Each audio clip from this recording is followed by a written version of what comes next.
This is Let's Talk Higher Ed, a podcast for high school counselors and university admissions representatives worldwide who aim to help connect students to their dream schools.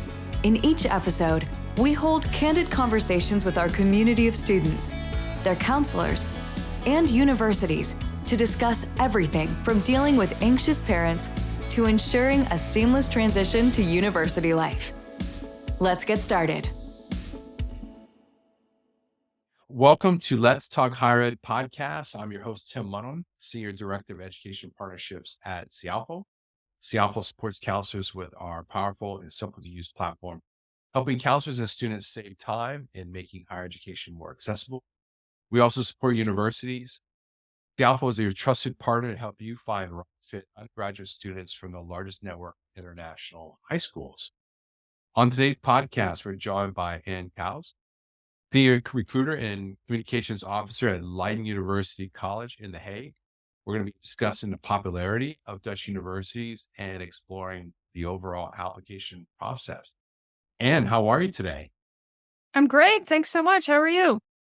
I'm doing great. It's so great to have you on the podcast. We've been knowing each other for a number of years, and you present in a lot of different formats that I've seen. And you're definitely one of my resident experts when it comes to the Netherlands and applied to universities.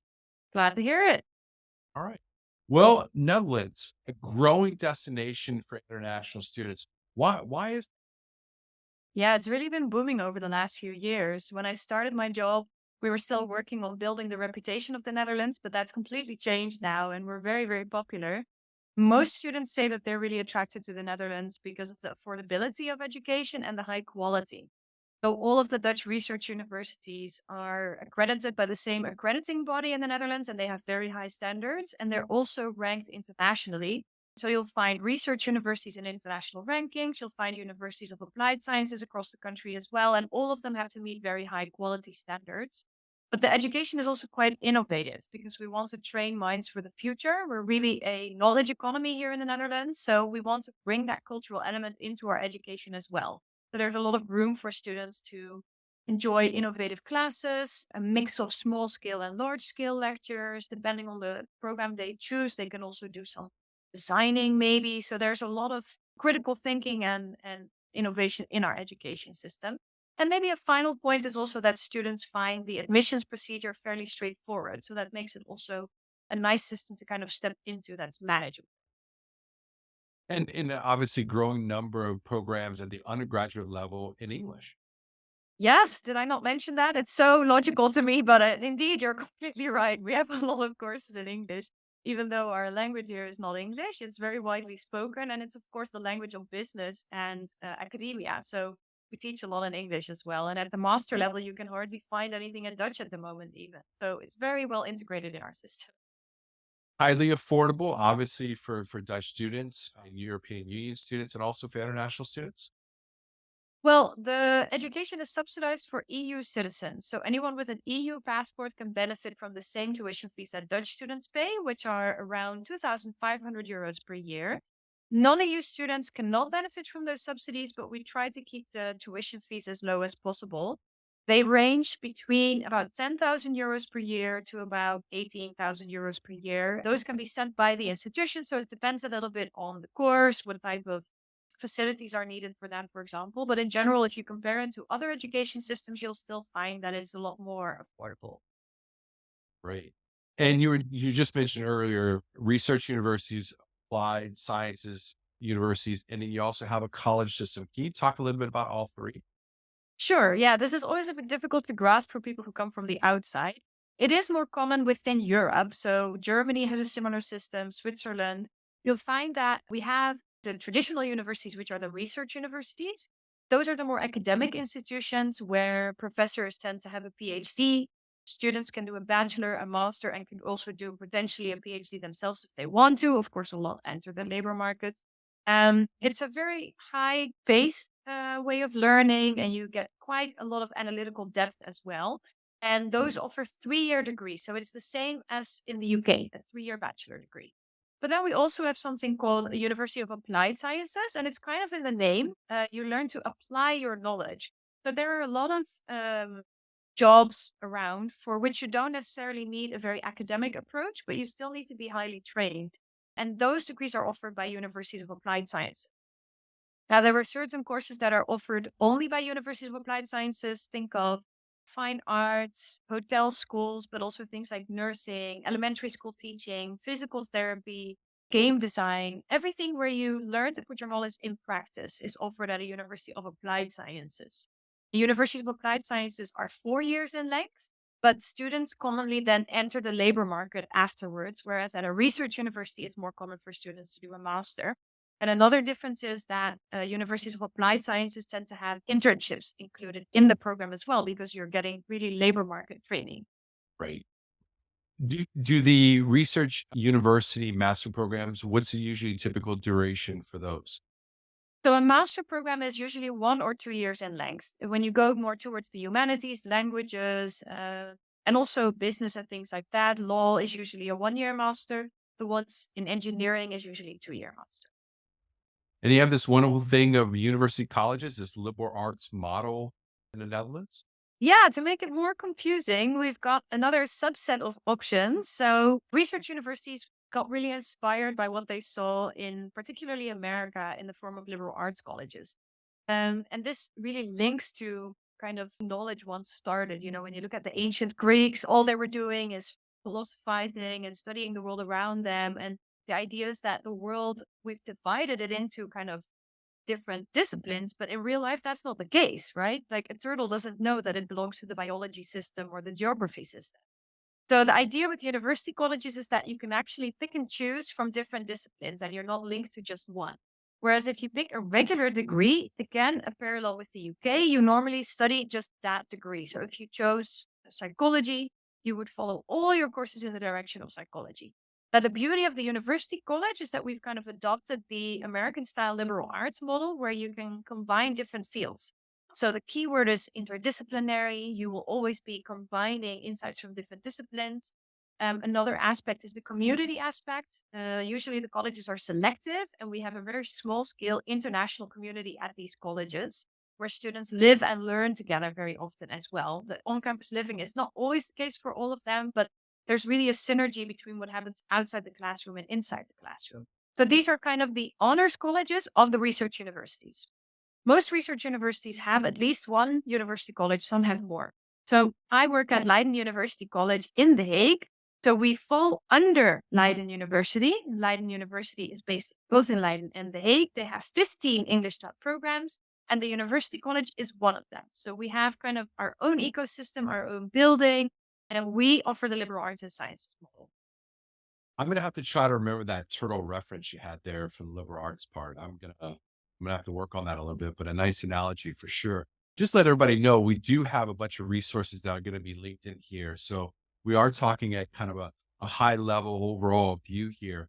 And take us kind of through a basics of the application process. What's my first step? What are some general qualifications? Let's start with that and then we'll go a little bit further along. Sure. So in general, I mentioned already that it's a straightforward application process. Sometimes people who see it for the first time can get a little bit confused, but if you do your homework, then it's definitely doable. We have a centralized registration system, which we call StudyLink, but it's not an application system. So if you compare it to the UK or to the Common App, for example, we have a little bit of that, but it's not fully there. So in StudyLink, what you have to do is you register for the programs that you want to apply for, and you have a limit of 4 applications that you can register in. So let's say you found 3 programs at Leiden University that you're interested in, our university college, our psychology program, and also our security studies program. And then the 4th one is maybe a program at Tilburg University. Those are the 4 that you can then put in StudyLink. But after that, you have to do a second step, which is submit all the required documents for that particular program to the university. And the university can say, what does that look like? Usually they want to see some sort of transcript because they want to know that you with your high school diploma are eligible. Often they'll also ask for something like a motivation letter to see whether you are really genuinely interested in this program. And all of this will be detailed on their website. That's, in a nutshell, the starting point of the application. So you have both StudyLink and the system of the university. Okay, so I'm going to apply. There's some programs that is a special word, numerous fixes, and then we have other programs. Tell us the difference between the two and maybe some timelines associated with Sure. So in general, what you can say is that in the Netherlands, we really believe in access to education. And we also have a high school system, which is kind of tailored to fit with the university system. Now, this might sound irrelevant, but I'm getting there. Don't worry. So students kind of in the Netherlands, the selection kind of takes place in high school. So you're either on a track towards a research university, you're on a track towards the University of Applied Sciences, or you're on a vocational track. So some of the selection takes place there, which means that there are a lot of programs available at universities and universities of applied sciences that don't have further selection. So if you have the right mix of subjects and the right level, then you are eligible for those courses. And the same applies for international students as well, particularly if you have a very well recognized international high school diploma, such as the IB diploma, British A levels, the European baccalaureate, then it's pretty straightforward to know whether you are eligible for a certain program or not. Now, in some cases, that's the main thing. The university will just check whether you have the right subjects, and then you can submit an application and you might be able to enroll right away. But there are also some courses which are more popular or which have selection for another reason. So we have what you can imagine, talent-based selection. If a student wants to apply for an art program, for example, you need to go usually through an audition or submit a portfolio. But then we also have something called numerous fixes. Numerous fixes means, for those listeners who know some Latin, fixed number. So it means there's a limited number of seats available for that particular program. And so the university has to select because they get more applications than they have place for. Numerous fixes follows a very strict set timeline. Students who apply for numerous fixes programs have to be registered in StudyLink before the 15th of January. And that's the same deadline every year. There's no negotiation about it, so don't wait until the last day to start your application because you have to go through the verification and everything. So if you're applying for a numerous fixes program, make sure you start on time. Then the university will assess based on your application, and they can ask you different things. They might ask you to do an online assessment. They might ask you to write a motivation. They'll look at your grades, and then they'll create a ranking of all the students who have applied. And this ranking is released on the 15th of April. So on the 15th of April, you know where you stand. Am I in or am I waitlisted? that. Do you want me to go into more detail or yeah? That's a great one. I just want to make sure I have it right. And again, my timelines, as long as I'm registered in StudyLink and I've identified the numerous fixes program that I'm interested in our course, by January 15th, I'm good to go. And then I'm going through the process. It is that I have to have finished everything by January 15th. And I know that students will get a number. And if their number is really, really low, then they realize probably getting in off the wait list is probably not going to happen. So there's a bit of that. But it's nice that that you're ranking, which is kind of different from the United States. How many numerous fixes programs can I apply to? That's a very good question. So you can apply for a maximum of 2 numerous fixes programs. So out of the 4 choices I mentioned in the beginning, 2 of those can be numerous fixes. And there's even further restrictions on the really popular ones, such as medicine and physiotherapy, because you can only apply for one of those. Well, I love all the Dutch websites, university websites. It's usually pretty clear. And then obviously they have wonderful professionals like you that can help us through the process. If I am applying, there's a thing called matching and a binding study agreement of some sort. Can we talk about those 2 terms? Yeah, sure. Maybe it's good to mention that I talked about talent-based selection and the numerous fixes. There's one other type of selection which I didn't mention, which is the one that applies to the university colleges. So I think it's useful to mention it separately so that people know it doesn't count as one of the 2 numerous fixes. So university colleges like ours are allowed to select our students because we want to put together a classroom of students who really engage in learning and who will, have the right mix, let's say. So we want students who are active in the classroom and things like that. So university colleges also select their students. Again, follow the steps on the website. Again, you have to register a StudyLink, but it doesn't fall under the numerous fixes header. So it has its own deadlines and things like that. And then what you mentioned, indeed, matching for all of those courses that don't have this selection, we still have a kind of process in place to check whether you are the right fit for the program. So the universities have to offer this. It's actually a right for the student. And it can have different shapes and forms. So it can be an online assessment again. It can be a conversation with a study advisor. The university may also ask you to write a motivation letter, but it's an activity that you do to explore the study program that you've applied for. So if you haven't taken the time to figure out, okay, you're eligible, but is it actually the right fit? Then the university will help you with this activity. And the funny thing about it is that at the end, we'll give you an advice, right? So we already know you're eligible. Otherwise, you don't enter the matching procedure. And the matching procedure will tell you, okay, do we actually think you're a good fit or not? So we'll give you a positive or a negative matching advice. And then it's up to you what you do with that. So that's in essence the difference between selection and matching. That's a great definition of it. I like that. I think I probably have fumbled that up quite a few times in my career. Binding study agreement. This seems pretty tough. Yeah. I mean, I don't blame you. We're very strange, especially the binding study advice, right? An advice which is binding. I mean, does it get more Dutch than this? So basically, this comes from a couple of years ago when basically in one academic year, you can obtain 60 credits, 60 ECTS. So it's the same system all around Europe. You obtain those by passing subjects, which means you pass the exam with a 5.5 or higher usually. So usually you take 10 subjects per year, so they go in little chunks. Now, what we do is at the midpoint of the year, we see how you're doing, right? Have you obtained your 30 credits that you need to have after Christmas? Or are you only at 12 credits or at 20 credits? How are you doing? So then we tell you already, hey, look, this is the situation. We think you're not going to make it or you're going to make it. You need to step it up. At the end of the year, we look at how many credits the student has obtained. And then we turn that advice into a binding advice, meaning you have to follow it. If you have obtained sufficient credits, if you get all 60, then you get a positive binding study advice, which means you can continue your studies. Of course, if you then don't want to, that's your choice. But the reverse is also in place. If you get less than the minimum amount, which in most cases is somewhere around 42 credits, then we will give you the advice to stop. And that advice is binding. So that means you have to actually stop and drop out and find a different study program.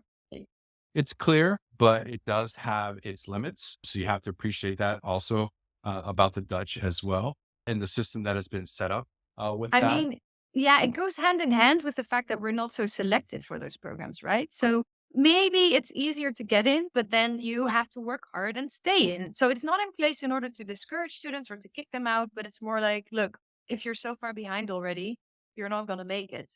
So We've been accepted. We think we want to attend school in the Netherlands. Any guiding advice as far as accepting offers or final next steps? yeah, so there are not really very streamlined processes for this. In a lot of cases, universities will ask you, hey, are you planning to come? Mostly for their course planning to know, how large do the classrooms need to be, how many staff do we need to hire, etc. In some cases, this is a bit more strict. So, for example, the university colleges, since we are more inspired by the American model, we will usually ask for a small deposit. So you can pay that in order to hold your place. Also, the numerous fixes has also a kind of more formal procedure. So when you've applied for a numerous fixes program, and let's say the program is 200 places and your ranking number is 180, congratulations, you've been offered a place. Then you have 2 weeks to accept this offer and you log into StudyLink to accept that place. If you don't do anything after 2 weeks, it will expire. So again, when you see the term numerous fixes, you should be really alert because there are very strict procedures around it, basically. Well, and it seems fair enough. And if you don't, then someone else comes off the list and their opportunity for doing that. You're very popular, you have programs in English. It's pretty straightforward process. Is a lot of students are applying to the Netherlands or ready to go there. That has created some housing things. General advice when it comes to housing in the Netherlands. Yeah, this is a very good thing to bring up indeed. Traditionally, Dutch universities don't really own their own housing. It was always kind of a separate thing. And you can imagine we're a tiny country. So a lot of students, before we really had international students, you just arrange your own housing or even you commute for a while until you find a room. Not a problem. Then we started getting more international students. So the universities realized they had to do something, but we're not actually allowed to own our own housing. So we work with housing corporations and they usually have a select number of rooms reserved for students. But unfortunately, the amount of students keeps growing. So it's really hard to keep up with. You can imagine building housing takes a while, unfortunately. There are lots of ways for students to find housing on the more unofficial circuit. So the way traditionally Dutch students usually live is that they'll live in a privately owned house. They'll rent one of the rooms. There will be 5 other roommates. They'll share the kitchen and the bathroom, for example. And international students can also do this. So the universities give a lot of resources for you to find housing like this on the private market. Some students also manage to find their own studio apartment, for example. And again, as I said, the universities do have some reserved housing usually for international students. It's just that a lot of universities don't guarantee it. So it is important to be aware of this. Lots of students find their way, and particularly if you live near the Netherlands, maybe you can come over and look for some housing before you make your final move.